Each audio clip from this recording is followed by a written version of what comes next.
Imagine you are in 19th century New York trying to figure out the social classes and understand where you stand at. Well, on the surface, the distinctions between the social classes are very clear. Once you get deeper, though, you realize that there are quite a lot of individuals who blur the line between these social classes by embracing social mobility to the fullest. The third episode of Gilded Age's second season was based on these people and how they messed up the order that the so-called high society tries so hard to preserve. There is also a great cameo from a very famous name. So without further ado, let's dive in.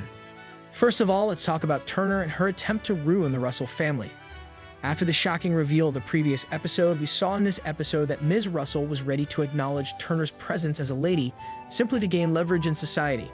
Unfortunately, her accepting attitude did not pay off, as Turner was far from being done with her vengeance against the Russells. To be honest, I'm not sure what she's trying to achieve at this point.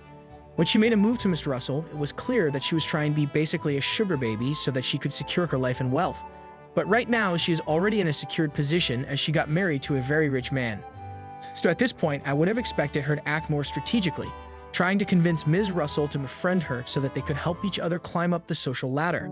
Well, it seems like she thinks otherwise. In fact, it wouldn't be so wrong to claim that she has a personal vengeance against the family, probably due to the fact that Mr. Russell has rejected her. Instead of trying to present herself as a possible ally in society, she basically declared war on Miss Russell by insinuating that she had an affair with Miss Russell. Well, you can only imagine how her Miss Russell was and how much this claim hurt her relationship with her husband. Mr. Russell tried to explain himself, albeit there was not much thing to explain or justify. I mean, it's mind-blowing to see that he thought it was okay to keep such a secret from his wife. Eventually, though, he realized his misjudgment and tried to make it up for his wife. Either way, it's clear from now on that Miss Russell will do her best to ruin Turner. Especially with the coming of the Duke of Buckingham in the next episode, I believe both sides will reveal their war weapons to the fullest. The thing that was very interesting to watch in this episode was the fact that even though Mrs. Russell is also a new money person to many in New York society, Turner is even more new money than her, proving that there are micro-classes within the social classes.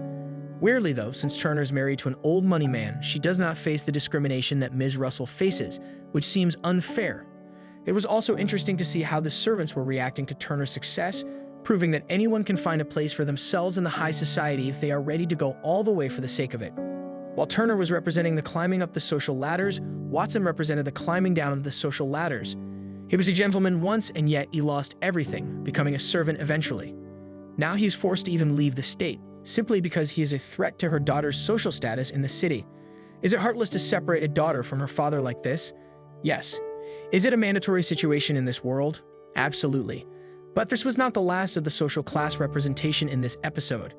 We even saw the working class unionizing against the employers with the demand of having better working conditions. It was very thought-provoking to watch the debate between Mr. Russell and the union leader, especially when the latter claimed that the future belonged to the workers. While speaking from the future, I'm not sure if he was right per se.